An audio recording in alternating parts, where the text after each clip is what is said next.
Red Bull Arena. Tina Servastia with you, and I am joined by Kristian Dyer, and you know him as the writer who covers the Red Bulls for both Metro New York and MLSsoccer.com. And Kristian joining us now to go over some Red Bull topics and MLS topics. Thank you for joining us this evening. It's a pleasure to be here, Tina. Thank you. All right, Kristian, this week you wrote the story coming off that LA Galaxy Red Bulls game about the little face-to-face confrontation that Landon Donovan and Luke Rogers had.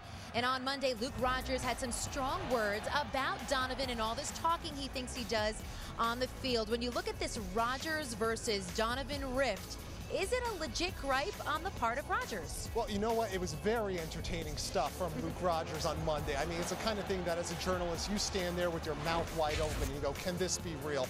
I think it's absolutely fantastic for the league. We haven't had heroes and villains in this league for a long time. When you date back to 1996, when this franchise was founded, one of the flagship franchises of the league, there was a Marco Echeverria, Jaime Moreno, those types of guys that Metro Stars fans love to hate on.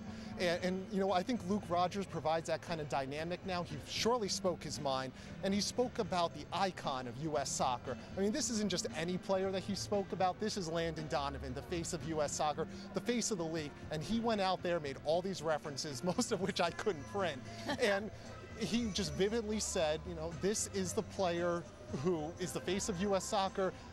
And what was he doing out there on the field on Saturday? He said it was like having a second referee out there, and you don't go out there and attack Landon Donovan. And for Luke Rogers to do that, it said something, and I think it was a legitimate gripe.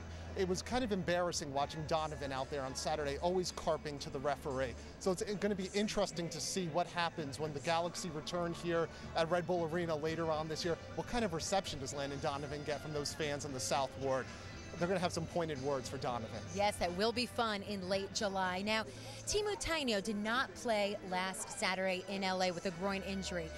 When you look at what he's done so far for Red Bull, what has his impact been, and what did they miss by not having him play last Saturday? 2 weeks ago, Hans Backe said that Timo Tainio was the best signing of the league so far this year, called him the MVP of the team, really spoke glowing praise of this player. And here's a guy who finished the national team, was brought in to be a right back.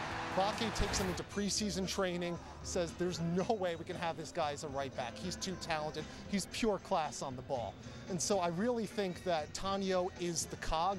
Rafa Marquez described him as the glue of the team. He's the player along which everything else kind of revolves in the midfield. He gets in the way.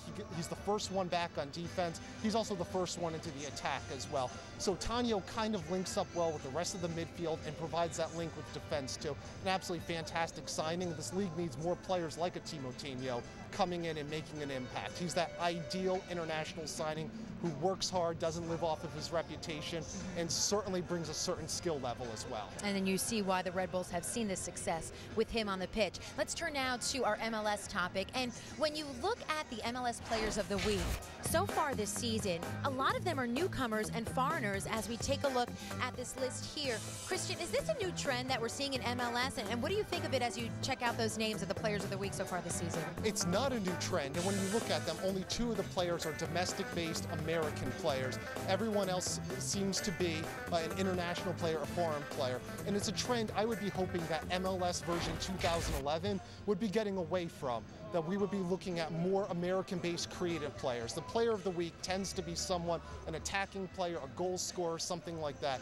In 1996, when this league started, there was the need to bring in international players, that creative number 10, that attacking forward goal scorer type.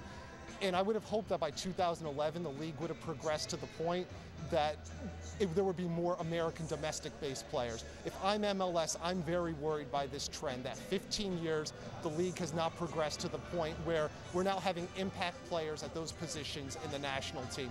When you look at the 2010 World Cup, Bob Bradley had an awful lot of holding midfielders, target forwards, and defenders, but he didn't have that creative kind of player. It's a worrisome trend that continues now for 15 years. All right, something, Kristian, we'll keep our eye on. Thank you so much for joining us. Thank you. And giving us your opinions and facts on some things around the league. And with the team, time now to take a look at tonight's poll. Which team has surprised you the most so far?